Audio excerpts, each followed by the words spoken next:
Hello. Good morning, good afternoon, good evening. It's actually the evening right now, and it's 10:41. But real quick, let me get aligning because it looks dark in my face. I'll be right back.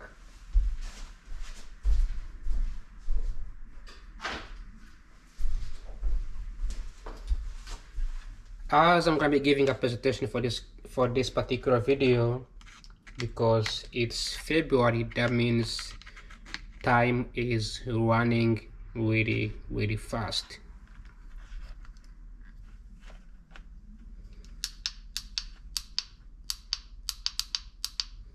Hope this is visible enough. I think it is. Oh man, this is why I shouldn't be doing videos at night, because it's not helping. But anyways, let me grab the camera in my phone in my face, because it's not really helping. Okay, this looks good. All right, I'm gonna take this off. I hope you're doing great whenever you are, whenever you're doing right now. I just today I just woke up as normal, went to the gym, and I also want to say that the snow in this is already dried out, so I can now drive my vehicle as normal. But it's still cold, you have to wear multiple jackets, but it's not as bad as it was a couple weeks ago. So it's February, that means things are getting busier.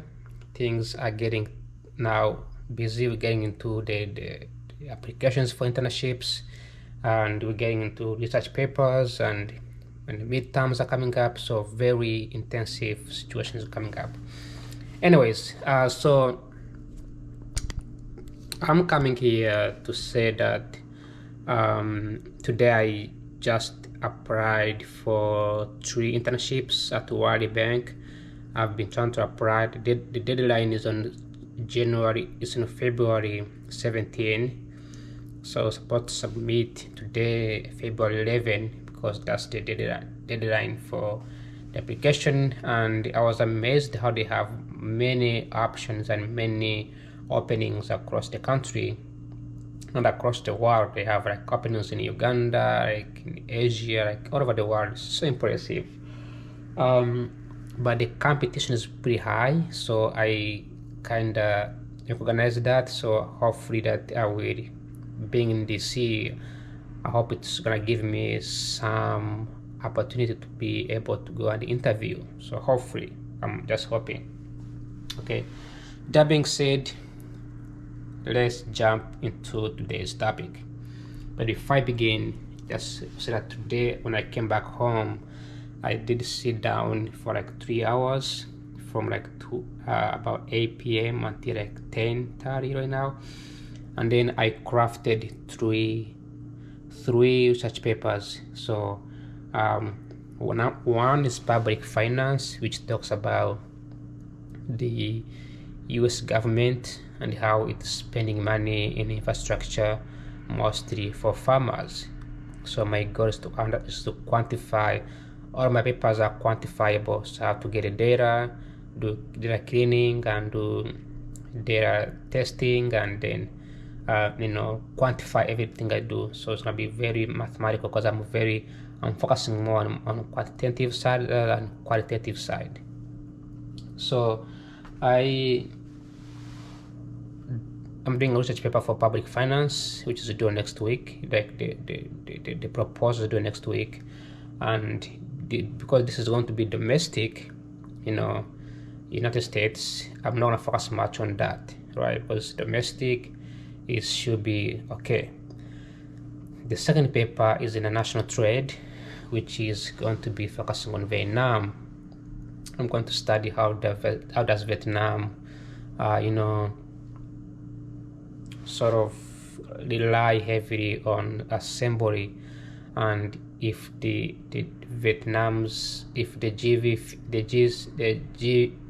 GVC global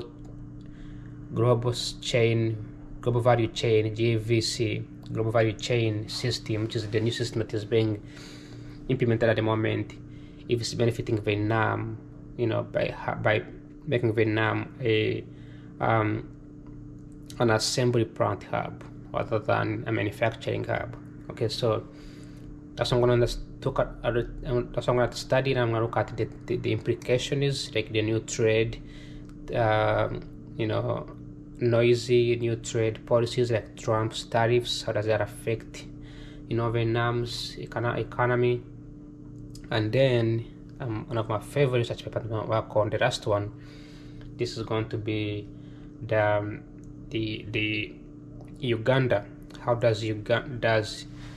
does Uganda has? Because yesterday I did that. Today actually I was presenting in my class the case study, and that case study talks about Uganda's how is Uganda trying to achieve the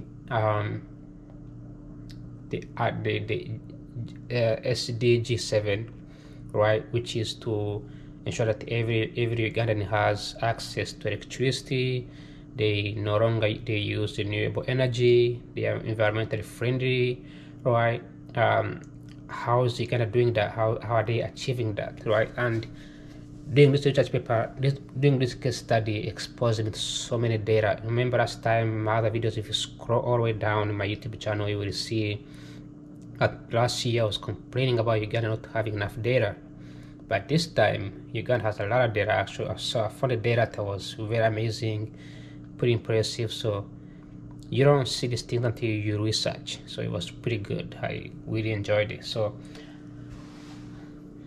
I want to understand, because what I found was that Uganda generates a lot of electricity from hydropower, and hydropower is efficient, it's renewable, it's environmentally friendly.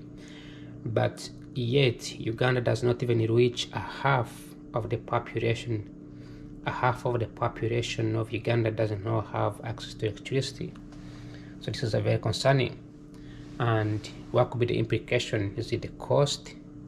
Is it the maybe they need an alternative like off-grid, like solar panels, for instance? Could that reduce the burden on the government's expenditure on electricity? So I'm gonna be looking into that in such paper, and hopefully it's gonna be really wonderful. So at the proposal, I'm gonna go deeper into that. I'm also not gonna go deep in this video to talk about Uganda. Uganda is not the same as Ghana, right? It's not the same as Rwanda. It's called Uganda. It's pronounced as Uganda or Uganda, right? It's located in East Africa, so you can look it up. But today's video I'm gonna focus on my case study because I think it was very important. All right. So in my case study, I looked at the report, so accelerating SDG 7 in Uganda, progress, strategies, and policies. So I wanted to see where Uganda is right now at the moment as we speak. What are the strategies that they employing in reaching these goals, and what are the policies are they implementing? All right.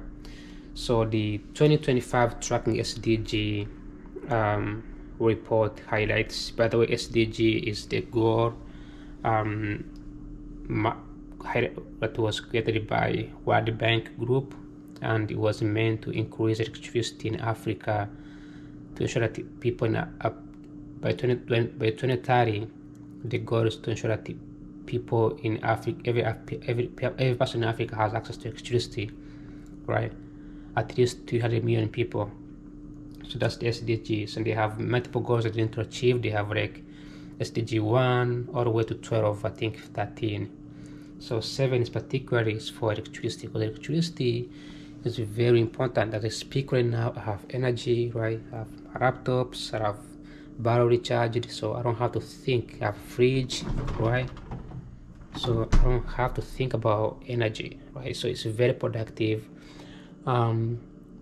So that's the reason why electricity is that's the reason why we were very in the United States we are very focused more on increasing energy. That's because energy is power. You can do so much with energy. My vehicle outside is packed with gasoline inside, right?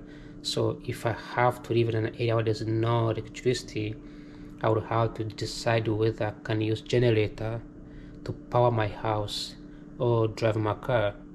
By living in a country with more electricity, I don't have to decide between those decisions. So that's the reason why electricity is very, very important. So the SDG7 report highlights critical juncture for the 2030 agenda. Okay, while global electricity access reached 92%, so the global electricity access, according to World Bank, is up to 92%. In fact, I was shocked. I didn't know this was going to be a reality. I didn't know it was actually affordable. I didn't know it was realistic to achieve 100% of the residents in each and every single given country to have access to electricity. But when I look at the data, there are some countries that actually did achieve that, mostly countries outside Africa.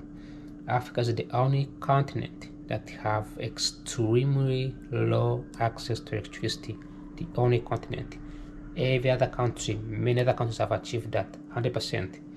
So these countries are pushing the numbers to look very impressive. But if Africa was to bump up some energy, put in some efforts, do something about it, the number can come up to like 100%. That's because the African population is huge, is large, right? Nations like Nigeria, Nigeria, Kenya, Ethiopia, obviously Uganda, right? The Democratic Republic of Congo, they have the largest population with less electricity. They have the largest population in the world with less access to electricity, so they screw the numbers up across the global level. So that's why, right?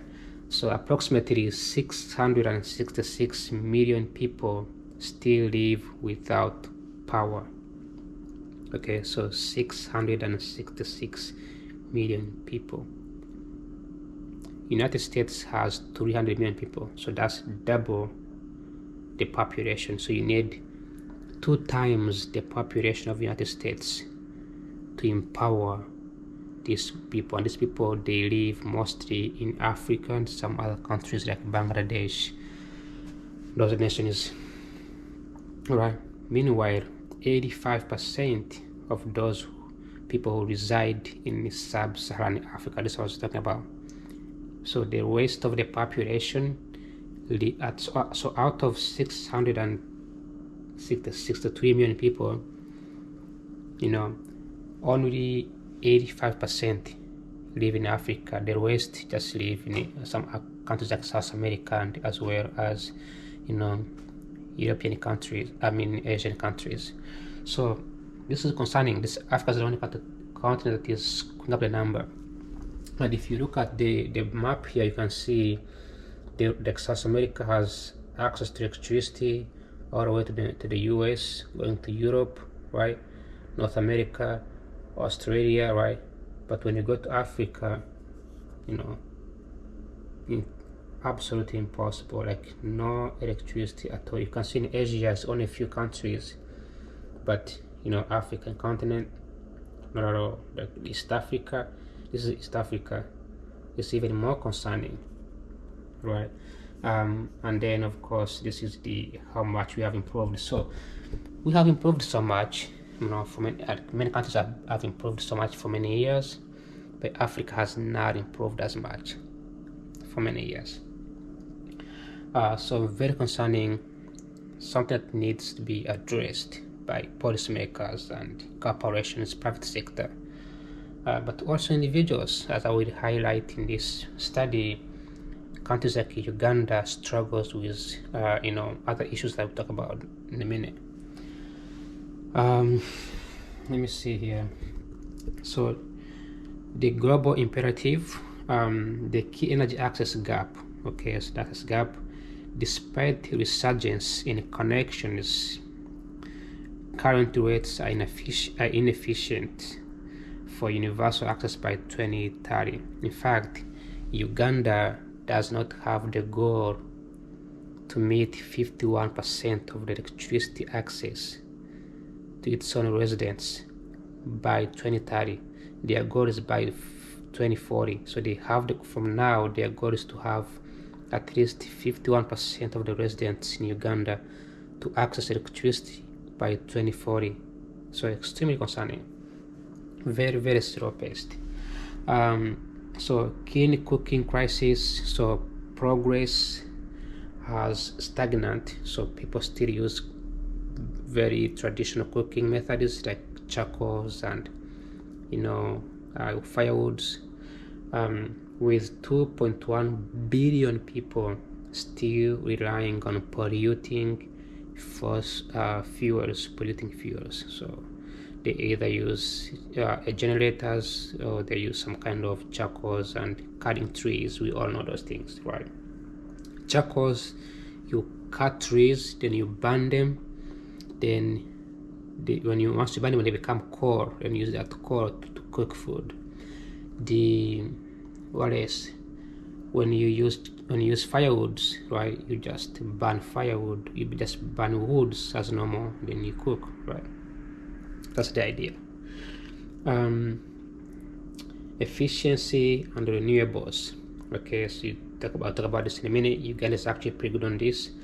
Meeting targets requires tripling global renewable capacity and financial capacity, and doubling the rate of energy efficiency improvement by 2030. Okay. Then financial disparities. This is where the key problem comes in, right? Financial disparities. International public finance flows must be scaled up and tailored for decentralized renewable energy in developing countries. So it needs to be decentralized, right?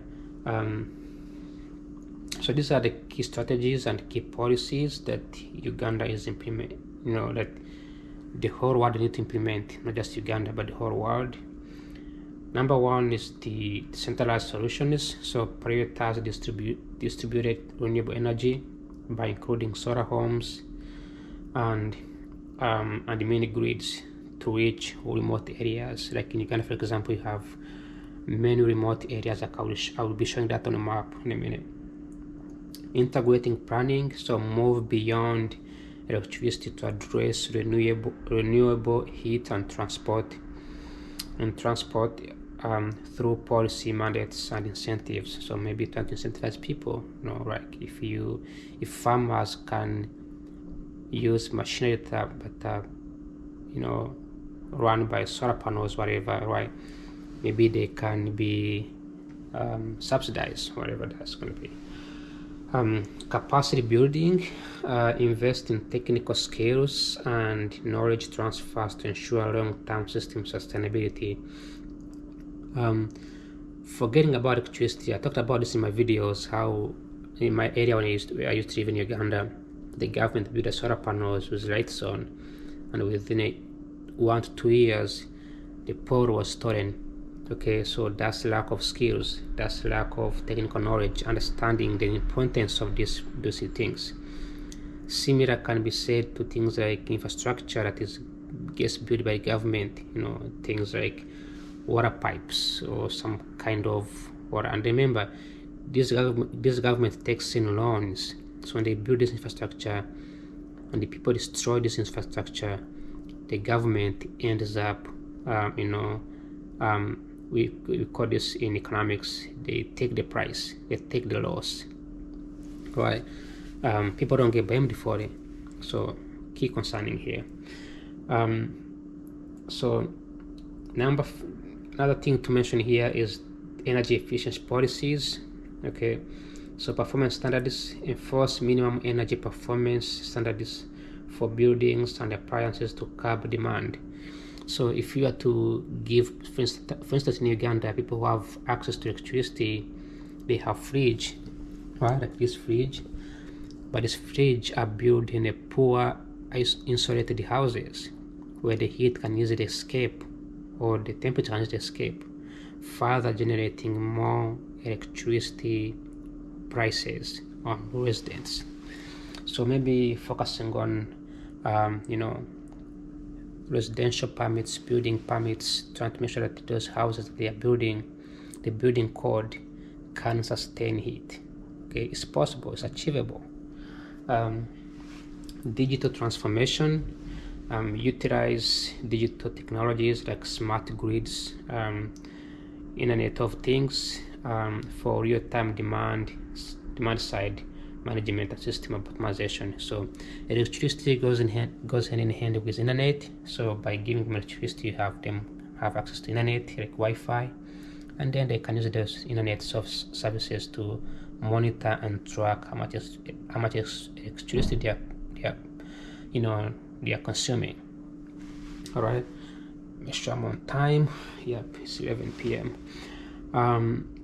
And then investment incentives, implement financial mechanisms such as carbon taxes, tax credits, and industrial efficiency programs. So Uganda is trying to move towards the manufacturing hub, which has been very challenging because they don't have access to the ocean, because it's a landlocked country.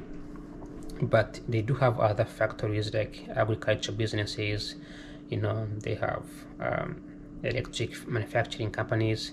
They could incentivize factories and manufacturing companies to sort of like have tax cuts or some kind of tax incentives to ensure that these companies are utilizing electricity and then producing more electricity, so that if you can build a factory in the rural area of Uganda, that factory is using electricity, right? Instead of like gasoline powered machines, then they can have the residents can have a subsidized electricity, because the government will be generating more revenue from the factory rather than the residents. Okay, so that's like the key. Similar with shops and restaurants, schools, right? Hospitals can utilize electricity by simply just being incentivized by the government. Intensity targets: adopt 4% per year improvement pathways for primary energy intensity to align with SDG 7.3. Okay, so this is part of the assessing Uganda. Renewable electricity, heat, and transport. Uganda has made a significant strides with its power sector growing nearly 5-fold over the last 2 decades. So that's very impressive. When you look at the graph, Uganda has been shooting up since the 1990s, so it's been going up. So that's very impressive. Even from 2000s, it's been impressive. So the grid is exceptionally green. Okay, so a lot of electricity in Uganda are exceptionally green, so that's very positive. With roughly 99% of generation of electricity coming from renewable sources, primarily hydropower, and the national electricity access reached approximately 45% by late 2025. So just make sure that everybody understands here. A place that consumes more electricity and has the highest access to electricity in Uganda is a place called Kampala, the capital of the country. And in that area, central Uganda, there is a hydro dam. There is a Lake Victoria, largest lake in Africa. And then there is also a river called River Nile that pass through the Lake Victoria. They built the largest dam years back, and that dam produces a lot of electricity to supply to the residents in the capital city. So that is good. The fact that the area with the most concentration of the population also has the electricity that is generated 99% from hydropower and is renewable. That's positive. I think I give credit to Ugandan government or whoever had a plan. Heat and cooking, this is very challenging. Uganda remains heavily dependent on solid biomass, which accounts for 90% of total total final energy consumption. In December 2025, the government launched the National Integrated Clean Cooking Strategy, or NICCS, to provide a long-term solution to this reliance. Okay, so that's good. This is like recently, so we don't know the effective of this program. Clean cooking access currently stands at approximately 15%. So only 15% of people in Uganda rely on the clean cooking out of 48 million people. Okay, so these people got to be in the Kampala area and capital city, the rich people. Otherwise, the majority of Ugandans relies on coal and biomass. Transport progress is emerging through the National Biofuel Blending Program, which officially launched in July 2025 to reduce emissions. Uganda is also implementing electric vehicles. Talked about this many times. Kayora Motor is producing a lot of electricity, vehicle-powered electricity. Okay. So this is like a graph that showcases, the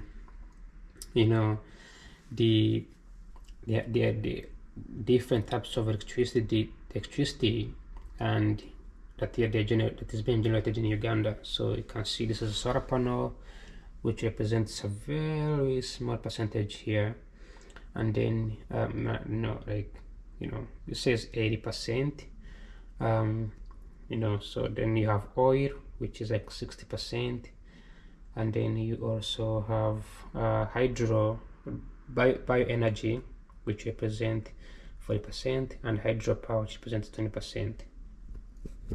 Now this is, if you think about nationwide, this is what it means. This is for nationwide, but for cities with the most population, the most supply of electricity is hydro. But in nationwide, in rural areas, people rely heavily on solar panels. Okay, that's clear.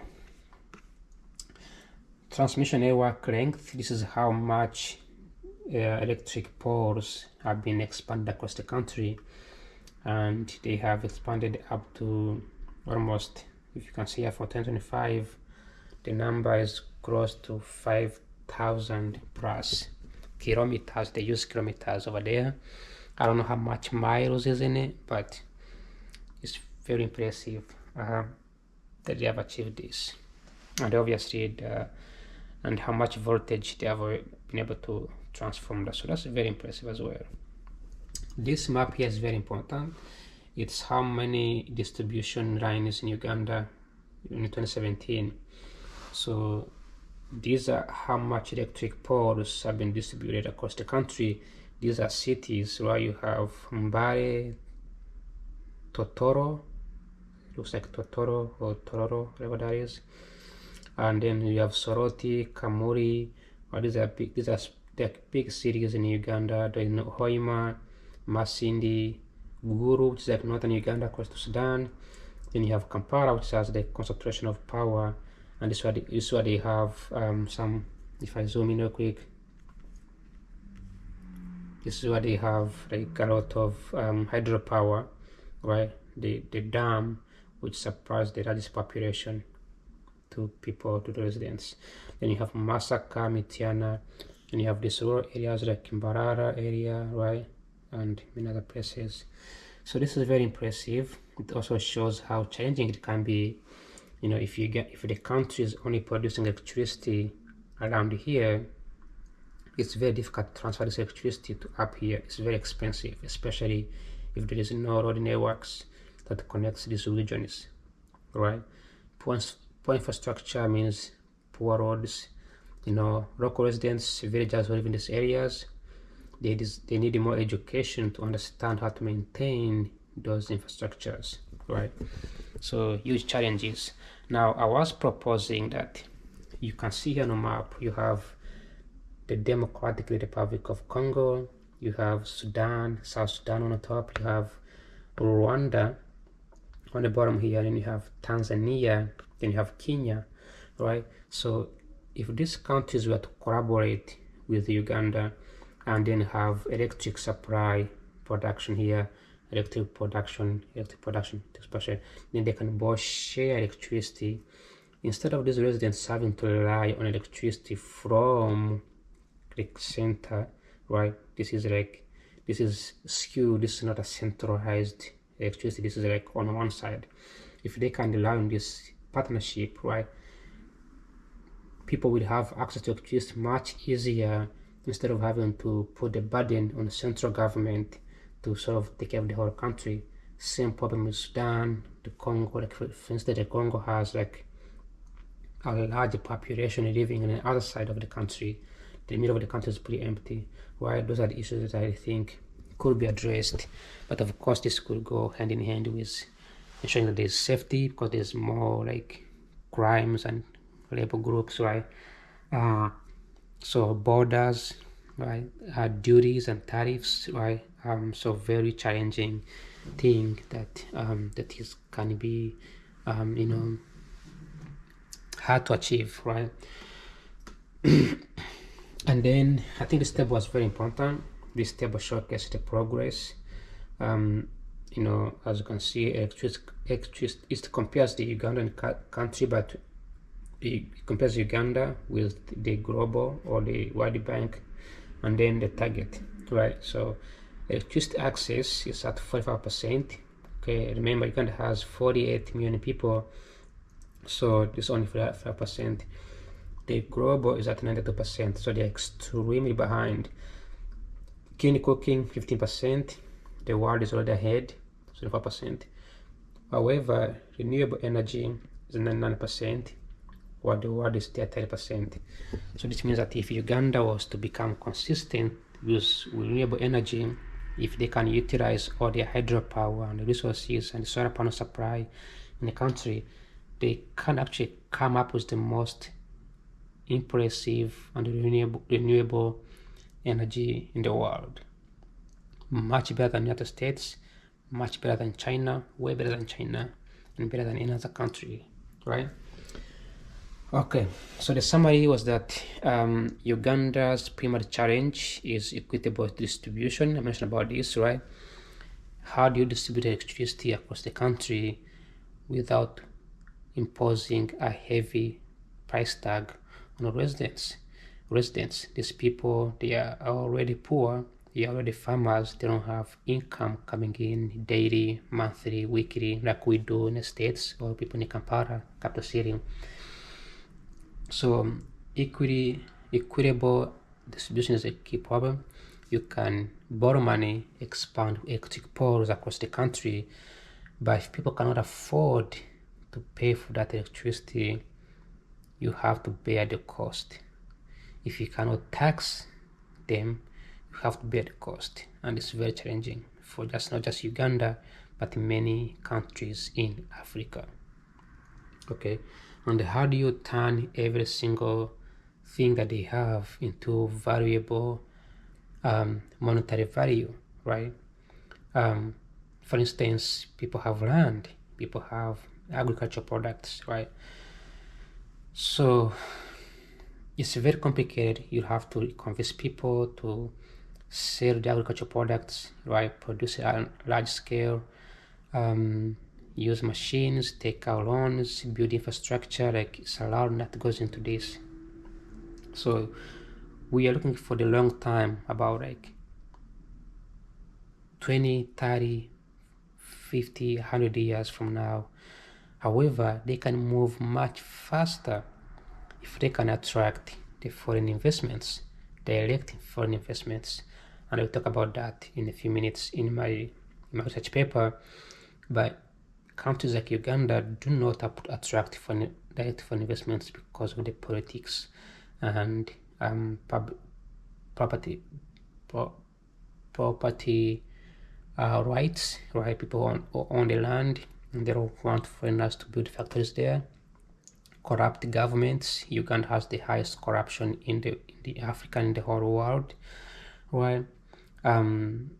Imbalance of power, right? Where you have parliament and the presidents and the military, labor groups, right? You have military attacks once in a while from the neighboring countries, right? inequality is pretty high. Talk about inequality in the United States. Inequality is much higher in these countries in Africa where women don't have access to jobs or the opportunity like education. They don't participate in innovation. Um, Poor rule of law. They don't enforce the law. So many mechanisms that can be put to that causes these things to delay for many years. So while the generation is nearly 100% renewable, which is good, the low access rates and the high biomass reliance, which is 90%, as you can see here, 90%, indicate a just transition must focus on rural connectivity and the newly launched national integrated cooking strategy. So hopefully that people in rural areas will eventually have access to electricity if these things, if so that if the renewable energy was become the main goal, they have to figure out what's the best way to have access to the land, ensure there's no legal challenges. That's of course has to do with the government effectiveness, well, and that can be a huge challenge. We can do all we can, but this remains a challenge. Okay, all right, so I just felt I need to include this beautiful chart. It was from a Ugandan government reported under International Renewable Energy Agency, and it showcases the GDP of Uganda, which stands at 2.9% as of 2024. This is not recent, and the energy intensity, it keeps going up and down. And of course, you have other charts here that I cannot go deep to explain. The public flows to renewable energy, per capita renewable capacity, and many other charts that are very helpful. But you can see how Uganda does a great job in supplying total energy supply by renewable, and relying less on oil, gas, nuclear, coal, and many others. Yes, also shows the renewable energy supply by 2022, which is 100%, almost 100% hydro marine or hydro or whatever water supply, right? And even solar panels are not even close to that. Even no wind, no geothermal, no bioenergy. All right. So this is like from 2022, 2023, 2017, 2022, 2017, 2022. I know it's just some data, and of course I got this data from Clean Cooking Strategic Positions Uganda for Adjustment Transition This is from SEI, then Uganda IEA, and which is like Uganda Transitioning Plan Executive Summary, whatever that is. Then another IEA, which tracks the progress of Uganda on Energy Progress Report.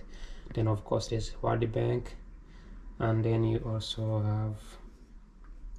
have African World Press, which I believe that was also such a wonderful. If you click on this one over here, it's kind of impressive, right? It showcases the Uganda's, this is like what data that showcases Uganda's access to energy, the share of Uganda's population has access to electricity, right? So you can see the number here, very stagnant, right? Only 52%.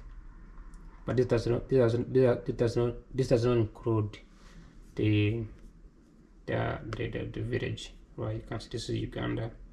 This is the central. Where's Uganda? So Uganda stands at 52%. Then Congo's 22%. Excuse me, that's concerning. Wow, scary. Then Central African Republic 18%. Then Chad 12%. Niger 20%. Burkina Faso 22, Liberia 23, Guinea is doing great, Mali is doing great, Angola fantastic, Botswana is, wow, that's beautiful, Botswana. South Africa, beautiful, I like that. I don't know if you can see the data here. Mozambique 36%, you gotta do better. Similar with Madagascar, Tanzania 48%. I can't find those tiny small countries. They're impossible to find. Burundi 12%, wow. Rwanda 60, look at Rwanda. This is why I was obsessed with Rwanda, because even though there's another person right now doing research on Rwanda, so I cannot do Rwanda. I cannot do research on Rwanda because there are two ladies from Rwanda who are doing research on it. But Rwanda is very impressive. Look at how fast it's going. And this country from 1990s, this country had a genocide a few years ago, so it's doing so fantastic, much better than in Burundi, right? And better than Uganda. So this is Ethiopia 51%, and Somalia 50%, and of course Eritrea. So all those countries are doing great. You can see Russia 100%, obviously Mongolia 100%. Wow, look at Asia. India fantastic, Pakistan great, Afghanistan, Iran, Turkey, like all these countries are doing great. You can see Canada, United States, beautiful, beautiful. Even Cuba is doing great. Of course, this has to be North Korea or Papua New Guinea. I'm not sure where is North Korea.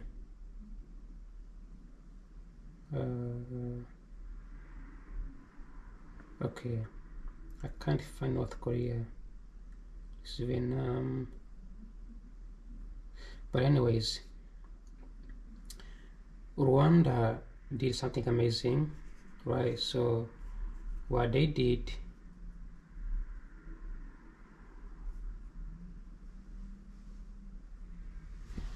so what Rwanda did after the genocide, they moved all the population into one area. So they passed the laws to move all the population into one concentrated area, leaving farmlands and factories and areas in another area. So this was easier for the Rwandan government to supply electricity, build roads, build schools, build treat mosquitoes, build what is many other services, and it's easy to find the residents. It's easy to give them security. It's also easy to expand the services because people are close to each other. Then farms and all these areas were left by themselves. So I think Rwanda did a great job. In Uganda, like I mentioned, if you see on a map of Uganda, and I'm gonna be quick here because my things dying out. The country has people living all over the place. Look, people live all over the place, all over these areas, right? And you have a larger population concentrated here, right, which is good, but you have another large population living in that area. Another thing that Rwanda fixed was anti-corruption campaign, right? It's a crime in Rwanda for somebody who gives a bribe and the person who receives a bribe. So because of the consequences are equal, when somebody gives a bribe, whoever is receiving the bribe is incentivized to report that they've been given the bribe, and whoever is giving the bribe will go to jail. Uganda has not implemented that, has not done anything to prevent bribing and corruption. So when I talk about even in the Kampala area, right, electricity goes on and off. This is a problem that is very common among almost all countries in Africa, where electricity is on and it's off. It's on and it's off. This is done to probably screw people over, overcharge them, or maybe there's lack of transparency or disagreement in the government. All right. So this video is very comprehensive, and I'm excited to dive deep into this topic. And I'm going to talk about this video, describe it, talk about it, and this is how it takes me. Other than that, thanks for watching. Like always, ciao ciao, adios, spasiba, and have a good night. Bye bye.